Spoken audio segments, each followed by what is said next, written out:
Boa noite, Vinícius, Gilberto, Morfeus. Olha só, você lembrou do horário da live? Sejam muito bem-vindos, pessoal. Hoje o nosso tema vai ser muito legal. Falar sobre a higiene ocupacional nas perícias judiciais. Então, se você já atua como perito, se você quer atuar como perito ou assistente técnico, você tem que conhecer também a parte da higiene ocupacional. Oi, Thiago, boa noite, bem-vindo. Pessoal, se vocês já entraram aqui, vai, compartilha essa live, curte ela aqui, porque aí o Instagram vai entregando para outras pessoas. E é muito importante que a gente, né, consiga trazer conteúdo de valor, conteúdo relevante, para a gente poder sempre estar atraindo mais pessoas e compartilhando um conteúdo importante aqui para todo mundo saber e falar a mesma língua. Oi, Ronan. Deixa eu ver. Perota. Ah, Graziela. JC Pereira. Tudo certo, a planilha. Boa noite. Boa noite, boa noite. E aí, Ronan, tudo bem? Leon Silva. Sei como é que tá o frio aí, mas aqui ele tá grande. E aí, um chazinho para aquecer. Pessoal, antes da gente começar aqui, não é o objetivo da live, mas eu quero lembrar vocês que a inscrição para o nosso curso Vivendo de Perícias 2.0, ele ainda está ativo e vai ficar por poucos dias ainda.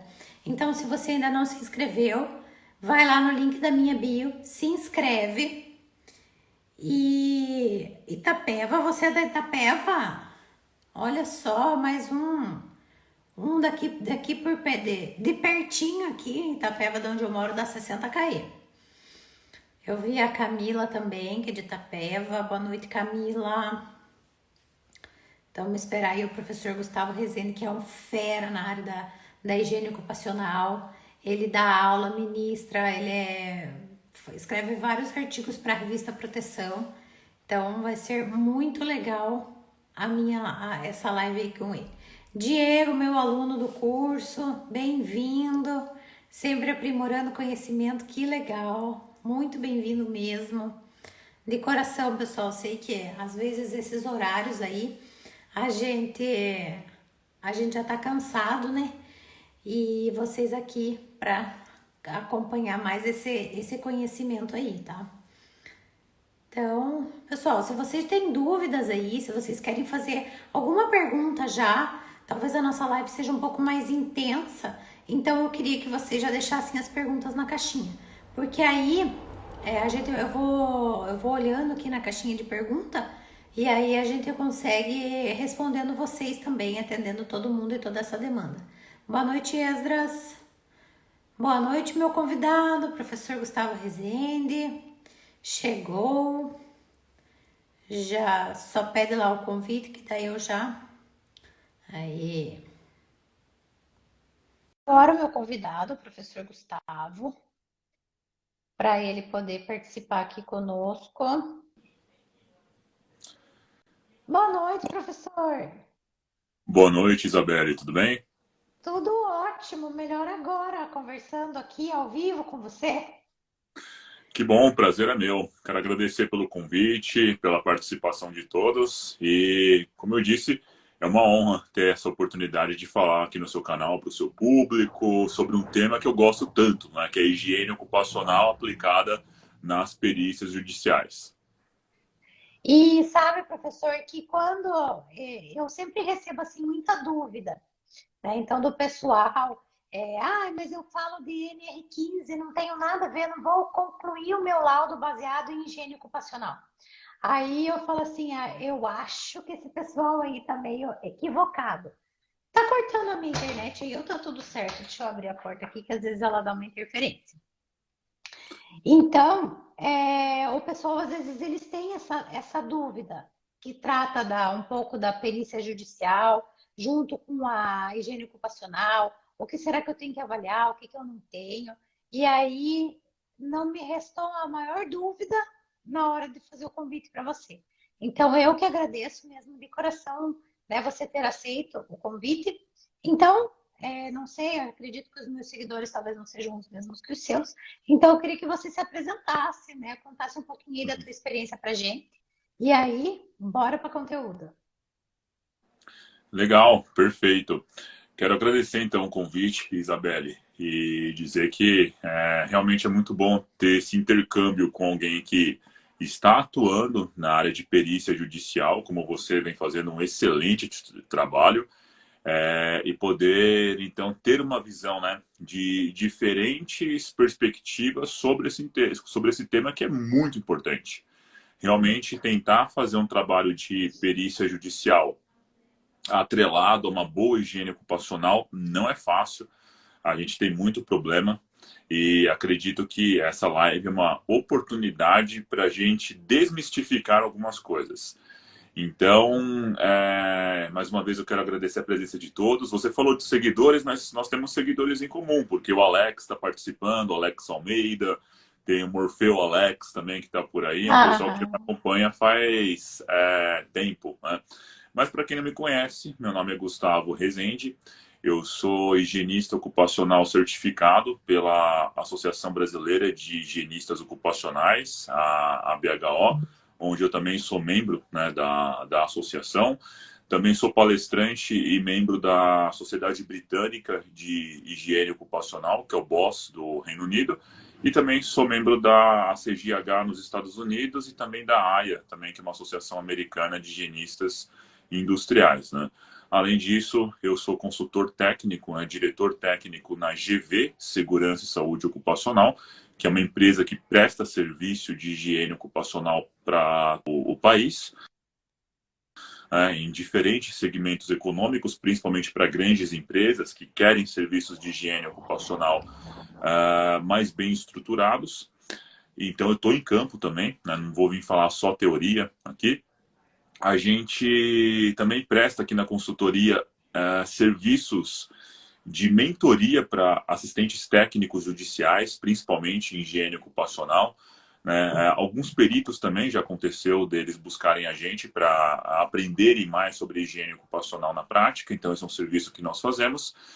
E, além disso, eu também sou mais conhecido principalmente pelas minhas atividades como professor, né? Então, eu sou professor de higiene ocupacional no curso de especialização de HO da Universidade de São Paulo, aqui na USP. Também fui professor durante quase 10 anos no SENAC, em São Paulo.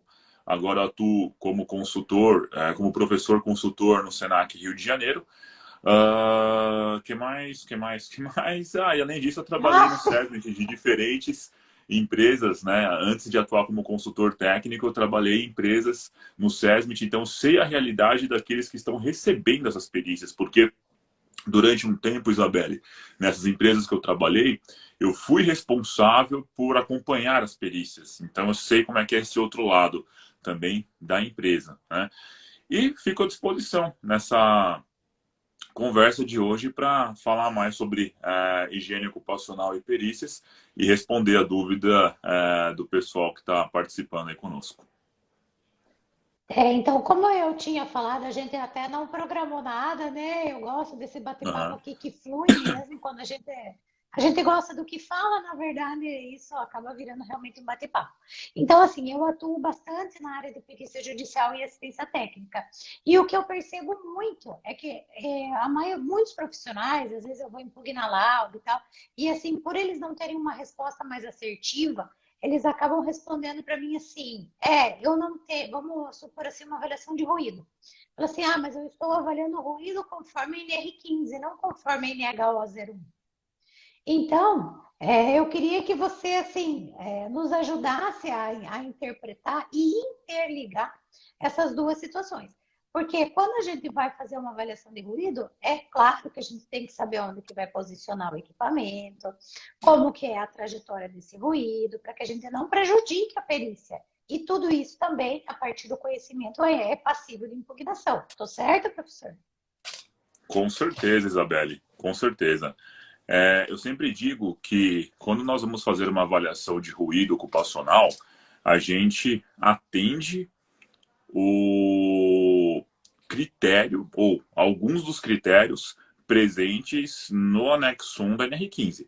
Então, por exemplo, quando nós definimos que o limite de tolerância para o ruído contínuo intermitente é de 100% da dose, independente da jornada de trabalho, ok, isso é um requisito previsto na legislação trabalhista, no anexo 1 da NR15. Então, nós estamos falando de um requisito legal. Quando nós falamos, por exemplo, na parte trabalhista do uso da taxa de duplicação de dose igual a Q5, é porque nós falamos da aplicação da tabela presente lá no anexo 1 da NR15, que tem um incremento de duplicação de dose igual a 5 decibel, que dobra a energia acústica, enquanto o tempo de exposição cai pela metade. Então, eu dobro a energia acústica, eu reduzo o tempo de exposição pela metade para poder ter uma equivalência entre essas duas grandezas. Ponto. Mas, quando nós falamos de posicionamento do equipamento, critério de referência, microfone do equipamento, falamos sobre a parte do limiar de integração de dose, se bem que para perícia isso é um pouco polêmico, aí tem um item polêmico nessa parte, né, do limiar de integração de dose, que eu acredito que você já está dando risada, porque você imagina que é um grande problema, e é mesmo.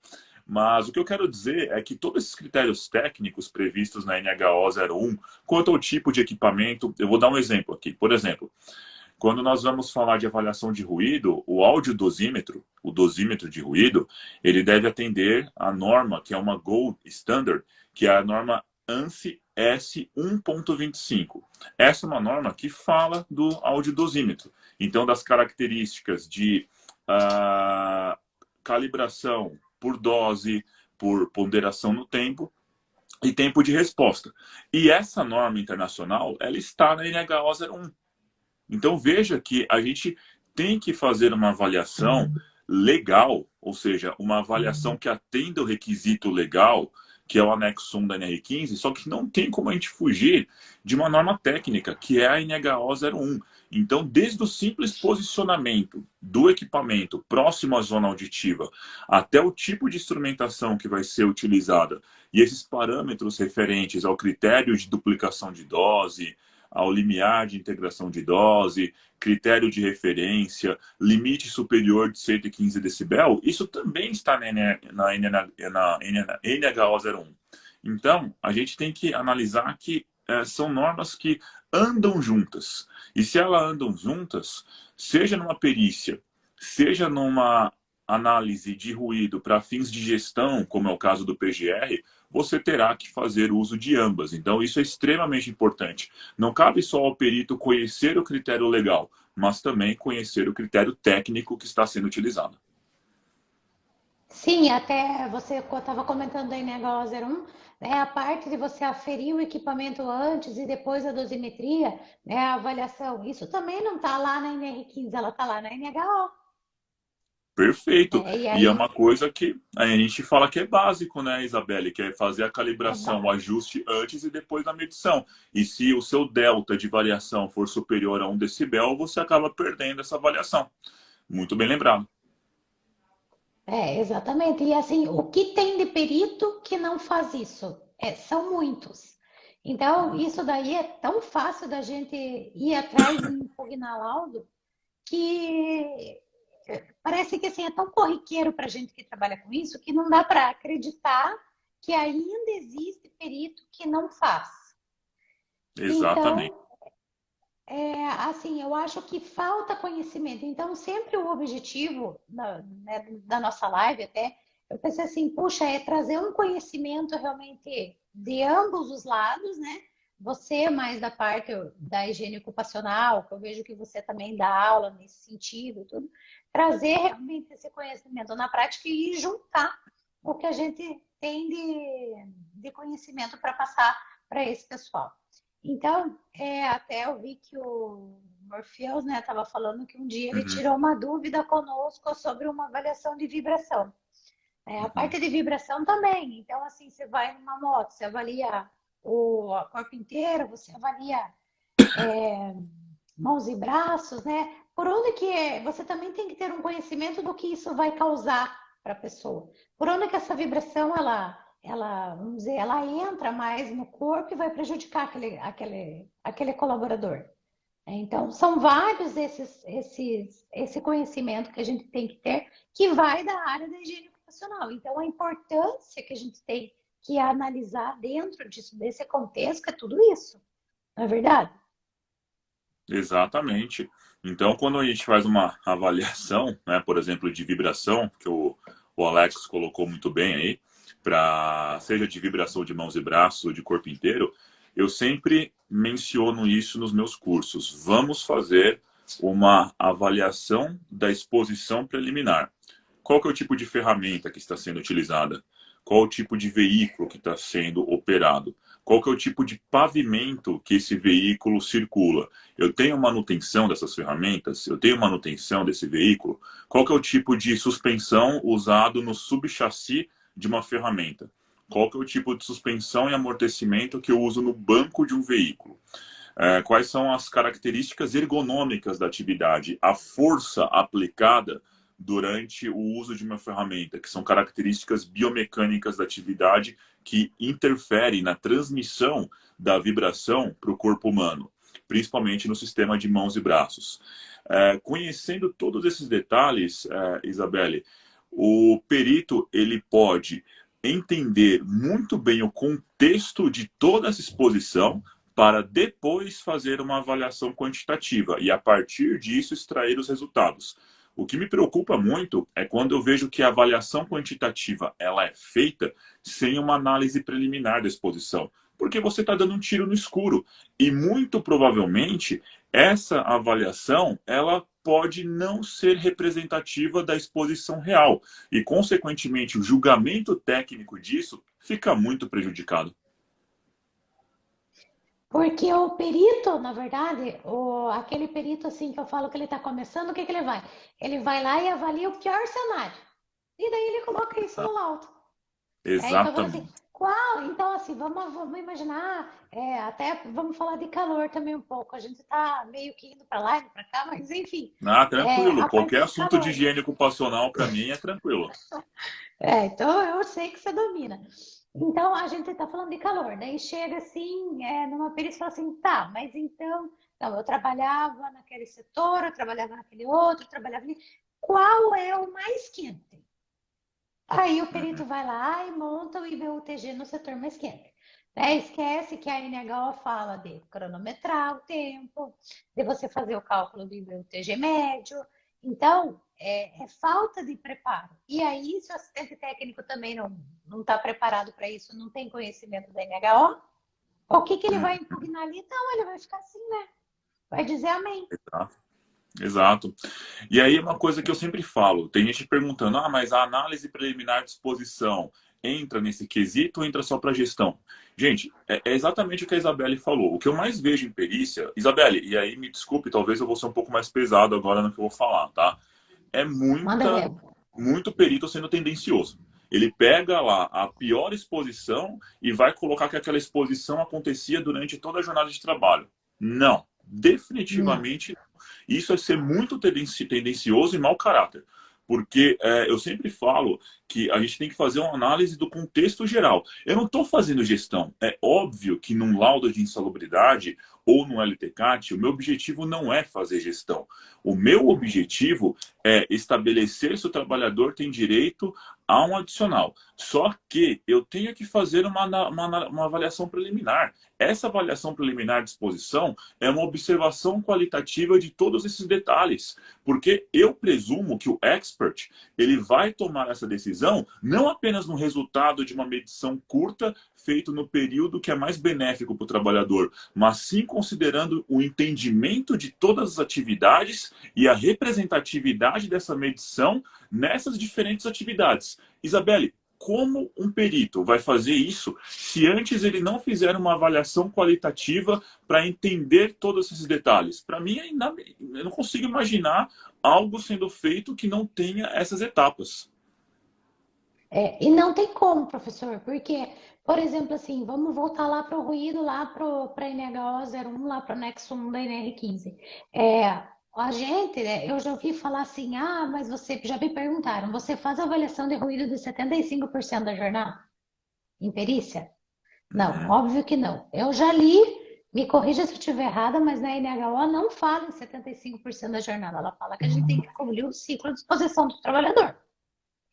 Então, Exatamente. aí você, né, essa parte de 75% da jornada, ela veio lá de estudos, né, de estudos, de que se você pegasse a representatividade de 75% dava, de dar estudos de NIOSH, se não me falha a minha memória. E aí, o que que acontece? Eles vão lá e também pegam um dosímetro, colocam um aleatório, não sabe se vai colocar no ombro direito, se vai colocar no ombro esquerdo, às vezes o trabalhador ele tem uma máquina que faz mais ruído do ouvido esquerdo do que do ouvido direito. Como que é essa questão? Será que seria representativo da atividade do colaborador? Então, se você puder explicar o que seria essa representatividade, eu acho que o pessoal vai agradecer. Com certeza, vamos lá. O que é ser representativo quando nós pensamos em estatística aplicada à estratégia de amostragem e higiene ocupacional? Essa questão de 75% da jornada de trabalho, tecnicamente, nunca foi aplicável ao ruído.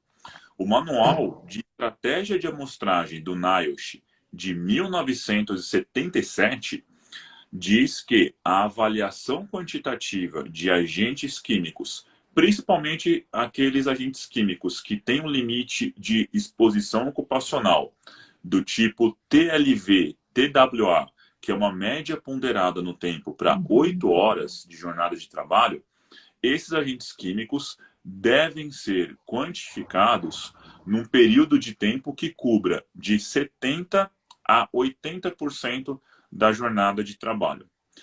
E aí, como fica de 70 a 80, nem para mim, nem para você. Vamos colocar então 75. 75. Só que aí, Luísa, ficou algo que foi se estendendo para outros fatores de risco, principalmente para o ruído. E aí, todo mundo fala isso.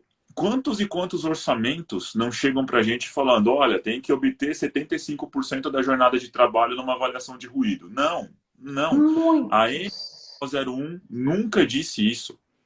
Ela nunca falou isso.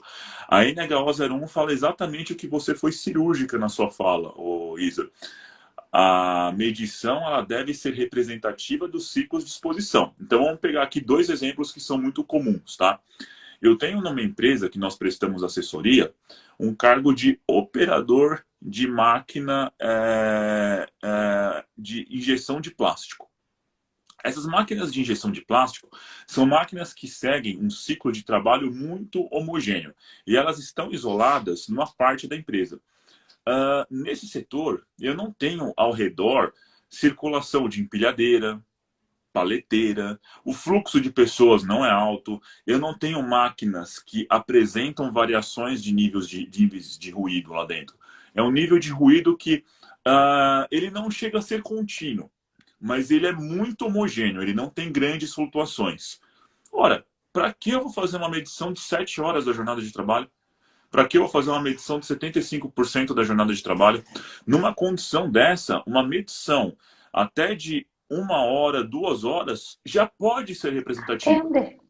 Já pode ser representativa. Vejam, né? Pode ser, tá, pessoal? Não estou dizendo que será. Depende de caso a caso. Então, nesse caso, pode ser, ok? É claro que não é sempre que isso vai acontecer.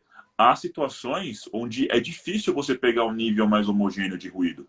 Agora, Isabelle, vamos pegar a situação oposta. Um mecânico de manutenção, onde os níveis de ruído são totalmente oscilantes. Não dá para você fazer uma avaliação de curto espaço de tempo e falar que ela foi representativa sem saber o que aquele trabalhador vai ter contato depois. Será que vai ser com uma serra? Será que vai ser com um martelo? Será que vai ser com uma parafusadeira? Uma Será que vai pneumática? ser... Exato, martelete pneumático, vai ser uma máquina, um equipamento? Será que ele vai estar fazendo anotações na sala dele? Então é muito Uhum. variável isso. E logo você tem que fazer uma amostragem mais longa para que você possa cobrir toda essa variabilidade de exposição.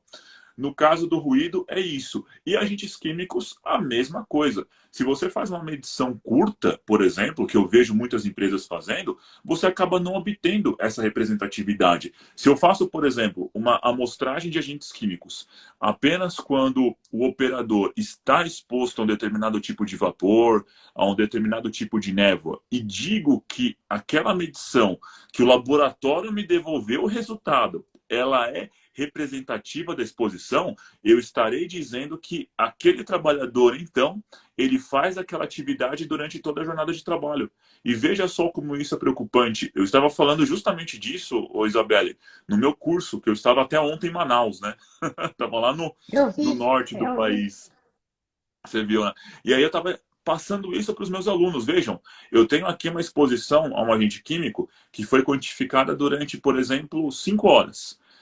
Só que a média ponderada é para 8 horas da jornada de trabalho. Então, se não existe mais exposição naquelas 3 horas finais, nós temos que calcular a média ponderada, ou seja, o resultado da concentração vezes 300 minutos, 5 horas, mais zero, vezes o valor correspondente ao tempo que falta para completar aquelas 8 horas, que são 180 minutos. Tudo isso dividido por 480. Eu sei que imaginar isso pode ser meio complicado para quem não tem muita experiência e está assistindo a nossa live. Só que eu só quero dizer que esse é um cálculo que as pessoas muitas vezes não fazem e elas acabam superdimensionando uma exposição, quando na verdade ela não é tão alta como a gente mediu.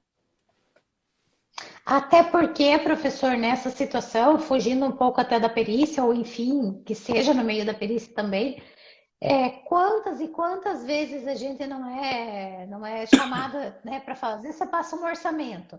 E aí, né, você que Uhum. trabalha com consultoria também vai saber o que eu estou falando. Aí você fala assim, não, eu prefiro ir eu fazer o levantamento, mas às vezes não dá, a pessoa me passa. E aí ele fala assim, não, eu tenho aqui isso, eu preciso, o meu SESMIT já dimensionou que eu vou precisar de uma avaliação de fumo metálico, né? Que eles sempre Aham, falam, que não é o sim. fumo, é a varredura. Mas enfim, e aí você chega lá na empresa, vamos considerar então a varredura de metais para um soldador. Aí você chega lá no ambiente de trabalho e esse profissional não está soldando aquele dia. Aí ele vai fazer o quê? Ele vai simular. E aí você vai pegar exatamente só aquilo ali que ele fez naquele momento e você vai jogar como se fosse representativo da jornada de trabalho dele. Uhum, Né? Então, exatamente.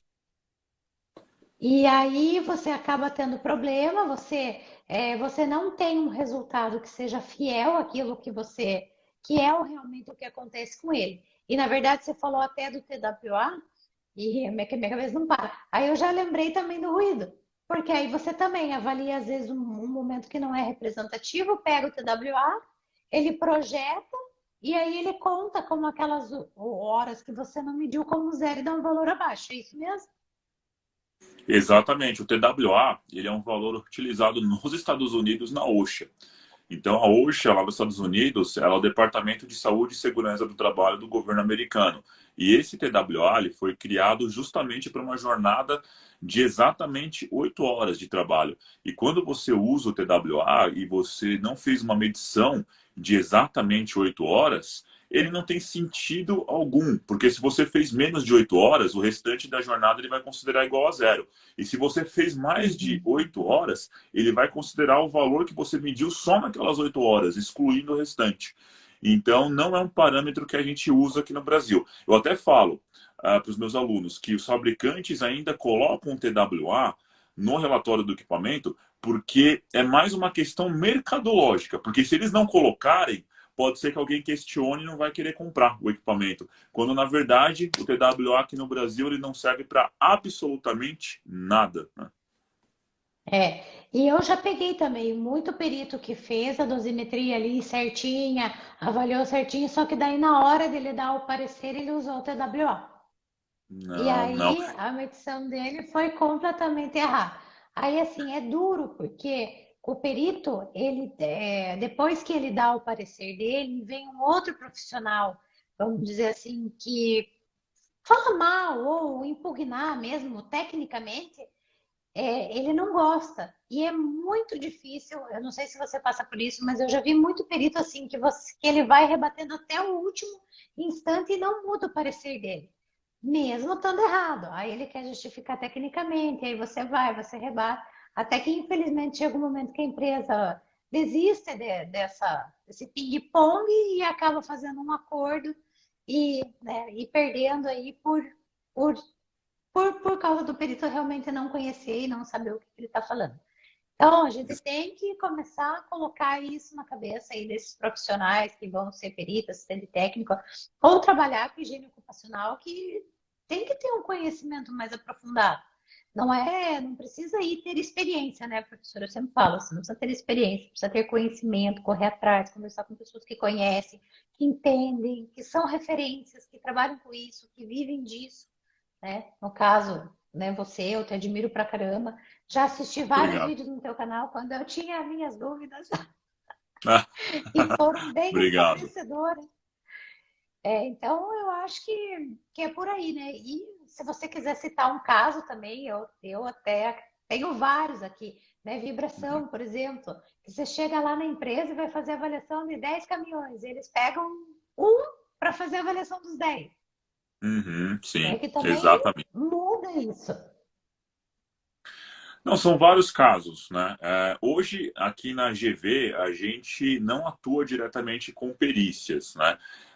Nós prestamos consultoria para profissionais que são dessa área e que querem melhorar os seus trabalhos de higiene ocupacional. E o que você falou, Isabelle, foi fundamental. Eu acredito que qualquer perito, ele precisa ter um curso, um conhecimento de higiene ocupacional, porque é extremamente importante você dominar essa parte técnica. E quando eu falo a parte técnica, não é só operar o equipamento, mas principalmente saber estabelecer qual é a sua estratégia de amostragem e interpretar o resultado, né? Eu vou dar sempre um exemplo aqui, básico, que volta para a dosimetria de ruído. Se você olha para uma dosimetria de ruído e o resultado é maior que 100% da dose, pronto, ultrapassou o limite de tolerância. Eu não preciso nem nesse momento converter o resultado em decibel para saber que esse limite foi ultrapassado. Então, essa é uma premissa básica que eu vejo que muitas vezes não há conhecimento. Outro ponto, avaliações de sobrecarga térmica. Você faz uma avaliação de todos os ciclos de exposição? Isso é uma coisa que a gente sempre pontua. Você faz a avaliação dos ciclos que o trabalhador está exposto, calculando a média ponderada no tempo dessas exposições? Você avalia qual é a taxa metabólica de cada uma dessas atividades e o IBUTG máximo? Você analisa essas medições fazendo 5 coletas. Isso no curso agora, Isa, no final de semana rendeu. Eu falei, vocês fazem 5 coletas, 5 leituras de cada termômetro, tiram a média desses resultados, verificam se o delta de variação foi de 0,4 graus Celsius. Muita gente não faz. E aí, quando eu vou fazer serviço de mentoria para peritos e assistentes técnicos, fica fácil a gente tentar impugnar, porque é muito cheio de erro nesses pequenos detalhes, né? Vibração, que tu citaste também, é algo muito comum. Você vê, eu já vi, Isabelle, os eixos ortogonais sendo colocados de forma errada. Então Eu você também. posiciona o sensor de corpo inteiro com o eixo X apontando da direita para a esquerda e o eixo Y apontando para frente. Isso é facinho de impugnar também. O sistema de coordenadas dos eixos ortogonais em mãos e braços sendo colocado totalmente errado. Outra coisa que acontece com frequência. E, como eu sempre falo, e não poderia deixar de falar aqui um pouquinho também dos agentes biológicos, né, no anexo 14 da NR15, Ah, que eu eu achei que você vejo. estava demorando. Não, não, é que assim, as pessoas acham, Luísa, que, nossa, o Gustavo, porque na USP, né, eu dou aula de agentes biológicos, principalmente, então as pessoas me Uhum. atrelam aos agentes biológicos, mas eu falo de higiene ocupacional como um Não, todo. não. E aí você olha Sim, tem lá, uma mancha. né, contato permanente. Ah, é o que eu sempre falo, vamos não analisar apenas o texto legal, mas a gente tem que conhecer um pouco de epidemiologia também. Qual que é a incidência de uma determinada doença naquele setor? Existe efetivamente uma transmissibilidade daquele vírus pelo ar? Quais são as características do micro-organismo que existe ali? Será que a gente consegue usar o site do IFA, por exemplo, da Alemanha, que é um site que eu gosto muito, para fazer uma pesquisa de quais são os micro-organismos naquele tipo de atividade? São coisas, Isabelle, que não estão na legislação. Eu sei que não está na legislação, mas vamos pensar fora da caixa um pouco, né? Vamos olhar além da legislação e ver como esse conhecimento técnico pode ajudar na hora de você fazer um trabalho mais fundamentado e mais assertivo. Sim, e até você falou dessa questão de agente biológico, e antes eu queria fazer um parênteses ali, no calor, que você comentou que o termômetro, né, ele tem que estabilizar em mais ou menos 0,4 graus. Aham, E como tem gente que ainda fica na cabeça que o termômetro estabiliza com 25 minutos, sim, né? Então, também sim. não está na NHO essa parte de 25 minutos. Ele fala, você não deixou, doutora, o termômetro estabilizando 25 minutos. Eu falei, não, não deixei, ele já estabilizou antes. Né? Alguns Exatamente. equipamentos mais novos, ele não tem que deixar o 25 minutos. Então, assim, condiciona-se essa questão do tempo, essa questão dos 75% da jornada, atrelado sempre a algo que escutaram e aí tomam como verdade. Então, A também norma, a a gente tem que. NHO 06. Ah, desculpa cortar, Isabelle. Não, não, mas é Só isso para mesmo. só para complementar. É, excelente, excelente o que você colocou aqui. E a norma, ela fala, a NHO 06, até 25 minutos. Até. Não exatamente 25 minutos. E é o que você falou, geralmente é muito menos do que 25 minutos. Geralmente você, em 10 minutos, já obtém a estabilidade do conjunto de termômetros. E não 25 minutos. Então, esse é um equívoco que realmente os profissionais acabam cometendo.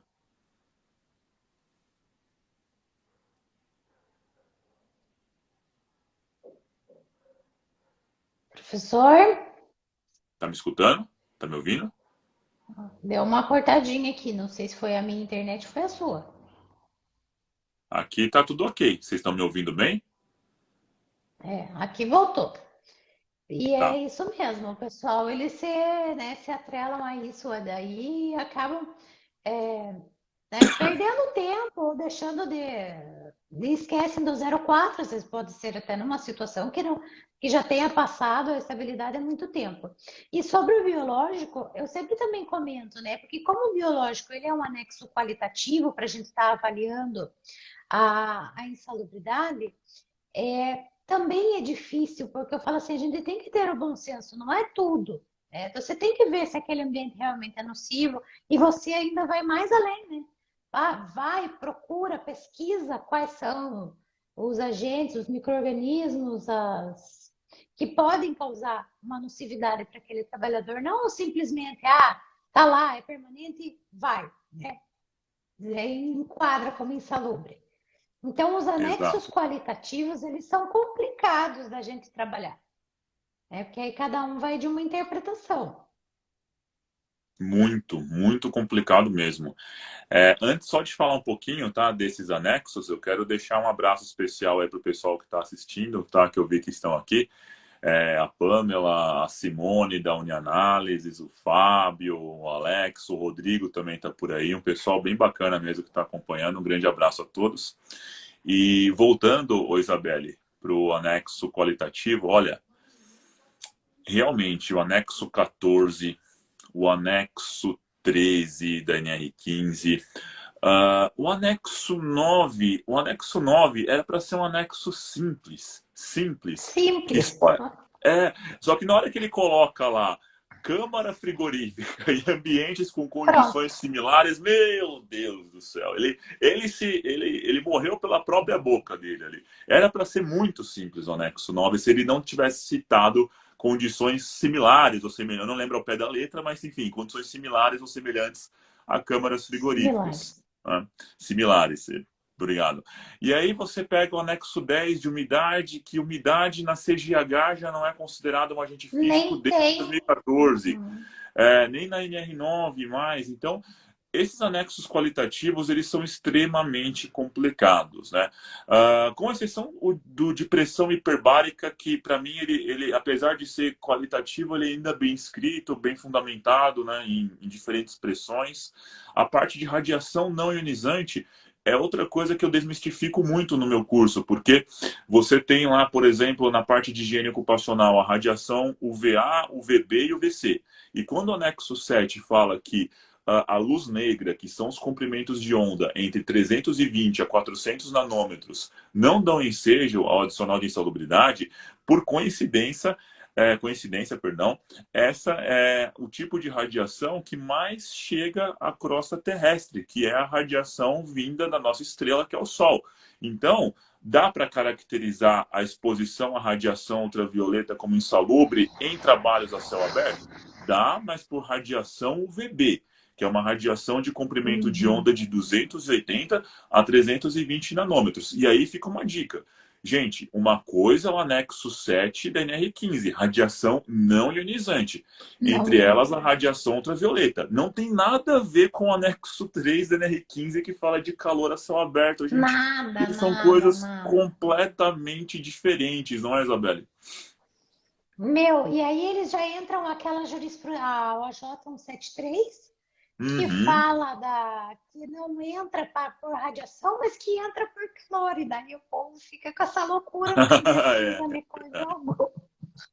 é verdade, é Então, verdade. o complicado aí da nossa área, que o pessoal também tem que entender, é que a nós, engenheiros, técnicos, ou né, você que é professor na área de higiene ocupacional, cabe somente a área técnica, a conclusão técnica. Exato. Súmula, orientação jurisprudencial, isso é entendimento do jurídico. Tanto é que eles fazem realmente uma confusão às vezes. Então, o que, que tem a ver essa OJ? Ele fala assim que não é pela radiação e sim é pelo calor, sendo que um é um anexo quantitativo, o outro é o anexo qualitativo, e aí a gente, quando qualitativo até tem essa condição de medir, mas que existe essa, né, cada uma coisa é uma coisa, não dá para confundir. É a mesma coisa da súmula 448, que fala da limpeza de banheiro público, e aí Uhum. a gente lá no anexo 14 da NR15 não tem nada disso. Não fala desse pedaço de limpeza de banheiro Exato. público. Exato. Então, E eu até cito essa. também, sempre como parâmetro, o Isabelle, a reforma trabalhista, que lá no, se me falha a memória, artigo 8 parágrafo 2 diz explicitamente que orientações jurisprudenciais e súmulas emitidas pelo TRT e pelo TST não podem criar obrigações que não estejam previstas em lei. Então, quando a gente pega a súmula Exatamente. 448, a OJ 173, elas estão exatamente fazendo isso. Então, eu corroboro 100% Uhum. contigo nessa parte. É isso aí. E a gente vê, né, que é assim, se o assistente técnico quiser brigar por isso, tá tudo bem. Mas, né, porque ele está defendendo uma parte, então ele tem que ter mais argumentos. Agora, o laudo do perito, eu já vi muito perito enquadrando, usando súmula, e aí a gente fica tentando sempre, né, correr atrás, impugnar, e nem sempre, como eu falei, os peritos tendenciosos, eles acabam, dando parecer favorável e eu vou até mais além, professor. Aqui na nossa região, a gente tem alguns peritos que eles são tão tendenciosos para a parte do reclamante. Então, eles favorecem o reclamante com a finalidade de receber o honorário pela parte da reclamada, porque recebe mais rápido, e aí acabam dando adicionais que não existem, adicionais que eles não medem, e aí simplesmente para favorecer e para ganhar o honorário mais rápido e maior. Exato. E isso é uma realidade, Isabelle, que eu venho acompanhando em todo o Brasil, tá? Já fui dar curso no Rio Grande do Sul, já fui dar curso no interior aqui de São Paulo, agora dei curso no Norte, já dei curso no Nordeste, em diferentes estados. A situação é a mesma, infelizmente. Vejam, eu não sou aqui nenhum defensor extremo de qualquer parte. Eu Uhum. acredito naquilo que é justo técnica e Certo. legalmente. Perfeito. Assim como eu acredito que existem empresas que não cumprem a legislação, não fazem o mínimo para proteger os trabalhadores, essas empresas devem ser condenadas, elas devem pagar indenizações, devem ser autuadas. É claro que a gente não resolve a segurança do trabalho dessa forma, tá? A gente não resolve os problemas da segurança do trabalho vão muito além disso, tá? Mas as empresas, no mínimo, elas devem ser penalizadas. Porém, por outro lado, existem também muitos peritos que são tendenciosos exatamente por esse motivo. Porque, dando ganho de causa para o reclamante, ele vai acabar recebendo mais rápido, um valor maior, enfim, tudo que você já pontuou muito bem. Então, é um conflito de interesses. E enquanto, Isabelle, estes interesses estiverem acima da parte técnica e da parte legal, me desculpa, tá, pessoal? Não quero ser pessimista aqui, mas continuaremos fadados a esse fracasso que ainda é, muitas vezes, a prevenção de acidentes e doenças ocupacionais aqui no Brasil. Enquanto os interesses de classes estiverem acima da gestão e da cultura de segurança do trabalho, me desculpem, mas acredito que a gente vai ficar correndo atrás do próprio rabo por muito tempo ainda. Exatamente, bem, muito bem colocado. Mas se serve de, né, que é de, não é de conselho, é de experiência, é um desses que atuava na vara que eu atuo, hoje ele, né, ele saiu. Então, ele não está mais, já foram reformulados, já refiz acho que umas 5 perícias desse perito, e aqui eu sei que na vara ele não entra mais, porque hoje também o juiz ele não quer mais achar problema. Ele precisa, ele tá com os processos acumulados. Então lá em outubro, né, do ano passado, que teve aquela votação do Supremo contra a inconstitucionalidade, dizendo que o reclamante tem sim direito à justiça gratuita. Então, né, aquelas ações que ficaram ali estagnadas um tempo, onde os reclamantes estavam com medo de entrar com essa ação, hoje está retornando. Então, eu peguei semana passada um processo de um funcionário que saiu em 2020, ou seja, ele ficou com medo de entrar e agora, como voltou, ele, né, aproveitou que ele tinha 2 anos, não tinha vencido o prazo e entrou.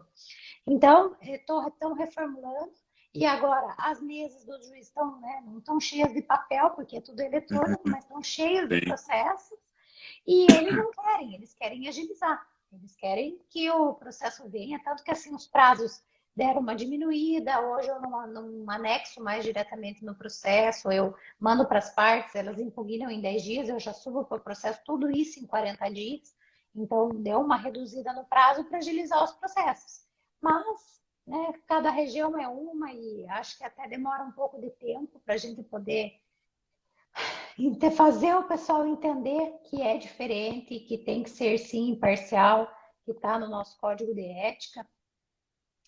E é isso aí. Como você, também sou apaixonada pela área de perícia, pela área também da higiene ocupacional.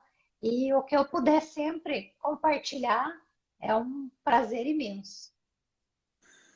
Com certeza, com certeza. E eu sempre falo que o trabalho de um perito é um trabalho que envolve diferentes conhecimentos. Então, como o perito ele pode trabalhar fazendo análise de casos de exposição ao ruído, exposição à vibração, sobrecarga térmica, radiações, agentes químicos e agentes biológicos, é necessário um conhecimento interdisciplinar.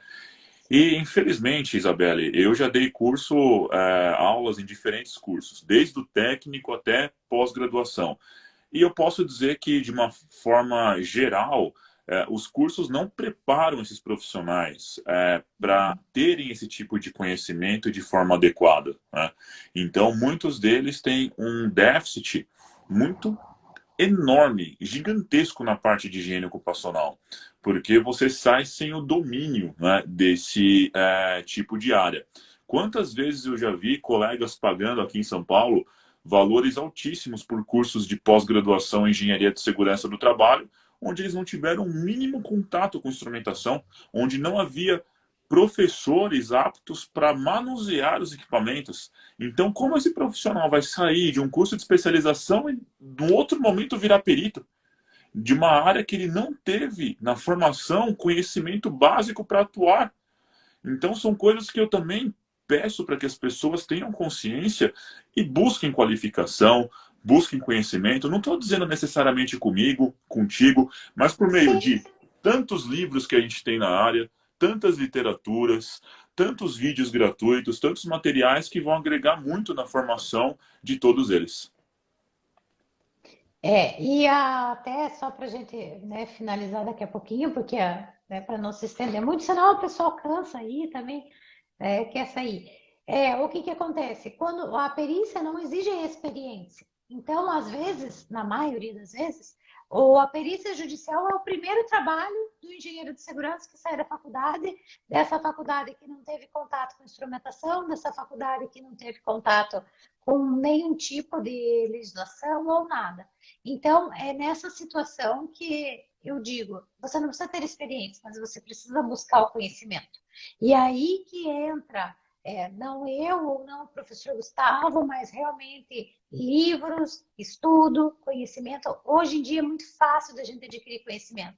Então, antigamente você tinha, não sei a tua idade, mas enfim, na minha época, que eu lembro que eu estudava, o meu pai comprava aquela Barça pra gente. A enciclopédia Barça era muito gigantesca. Então, se você queria alguma coisa, assim, ali não tinha essa facilidade da internet. Então, hoje a gente tem. A única coisa que eu oriento é assim: busque pessoas que realmente vivam daquilo e que realmente tenham resultado. E aí fica tudo muito mais fácil, não é verdade? Com certeza, com certeza. Nós temos as nossas referências, né? Eu já venho atuando em higiene ocupacional há mais de 10 anos. E nesse meio tempo, dentro da própria ABHO, já fiz cursos, cursos da AIA, cursos no BOS. Então, como eu não atuo só com a parte legislativa, acabo também atuando em outras áreas, como, por exemplo, aplicação de métodos bayesianos para tomada de decisão em higiene ocupacional, que é estatística aplicada a HO. Análise de propriedades toxicológicas de produtos químicos carcinogênicos numa outra empresa. Validação dos protetores auditivos pelo método ONGO usando NBR 16077. Trabalhos de regressão de exposição para você obter estimativas de concentração de agentes químicos que não foram medidos no passado. Veja que tudo isso são conhecimentos de prática, Isabelle, que eu venho fazendo há muito tempo, e hoje eu digo que eu atuo 90% do meu tempo só com higiene ocupacional. Então isso te dá propriedade, assim como você atua com perícia, e tem propriedade naquilo que você fala. Então quando você for buscar um profissional de referência, seja ele quem for, procura conhecer a pessoa, procura conhecer o trabalho dessa pessoa para que você possa ter, então, alguém para te guiar num estudo dirigido, num aprendizado que realmente vai agregar valor. E não apenas na pessoa, mas como eu falei, existem tantos materiais e conteúdos que a gente pode Sim. explorar hoje, em português, em outras línguas, que vão te agregar muito. Então, eu espero que a gente, como profissional, tenhamos, então, essa percepção e muito disso cabe a você mesmo.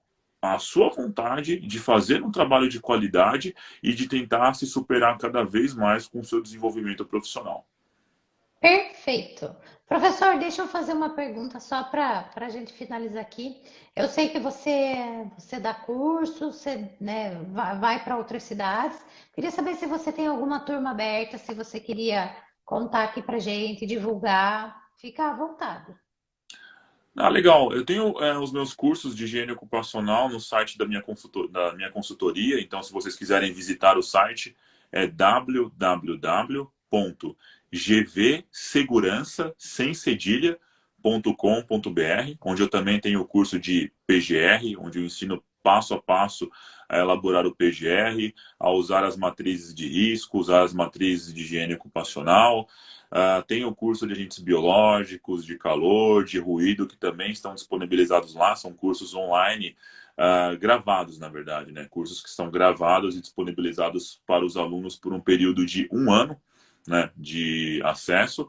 E também venho viajando o país, dando curso de higiene ocupacional, O próximo vai ser entre os dias 20 a 24 de junho, que é o curso da revista Proteção. O curso de 40 horas, que durante muitos Uhum. anos foi dado pelo professor Marco Aurélio Lutgardes, Lutigartes. uma referência para todos Referência. nós, aqui é uma referência para todos nós, e que eu tenho a honra de substituí-lo já faz algum tempo nesses cursos dentro da própria revista Proteção. Então, peço para vocês acessarem o site da loja da revista Proteção, tá? Loja da revista Proteção. E aí, acessando a parte de cursos, vocês vão ter mais informações. Então, tá lá, tá disponível, tanto pela revista quanto pela minha consultoria. Também tem os serviços de mentoria que nós fazemos em grupo, cursos em company. Atualmente eu venho dando curso para 2 empresas que nos contrataram para dar cursos de higiene ocupacional para o SESMIT dessa empresa, cursos de PGR que nós damos para o SESMIT dessas empresas. Então fica aí a dica, alguns ex-alunos meus como o Samuel aí, o Fábio, o pessoal que já fez o curso já estão recomendando. Agradeço demais aí o feedback. E é isso. Espero ter contribuído, Isabelle, para a gente ter um bom bate-papo aqui sobre perícias e HO. Contribuiu muito e eu deixo aqui, né, que responsabilidade substituir aí o professor Lutigardes nesse curso aí da revista Proteção. Mas é claro que eu sei que você tem total capacidade para isso. Agradeço mesmo, né, você ter aceitado meu convite. Sei que tua vida é corrida. E também vou só deixar aqui que a inscrição do meu curso para o curso Vivendo de Perícia 2.0, ele está aberto e as inscrições vão ficar disponíveis até sexta-feira. E para quem quiser fazer parte da segunda turma, o link está lá na minha bio. Professor, muito obrigada, uma excelente noite. E agora fica aberto esse canal aqui o dia que você precisar, o dia que eu precisar também, vou recorrer com certeza até o teu perfil. Obrigado, Isabelle, pelo convite. Foi um prazer estar aqui com todos vocês. Quero agradecê-los aí por terem tirado um pouquinho do tempo também nessa noite para para assistirmos aqui. E fico aqui à disposição para novos convites, novas lives. É sempre um prazer falar de higiene ocupacional. E assim que você tiver disponibilidade, vai ser uma honra participar novamente. E espero revê-los aí em breve. Um grande abraço a todos, pessoal. Abraço, pessoal. Boa noite. Boa noite. Tchau, tchau. Obrigado.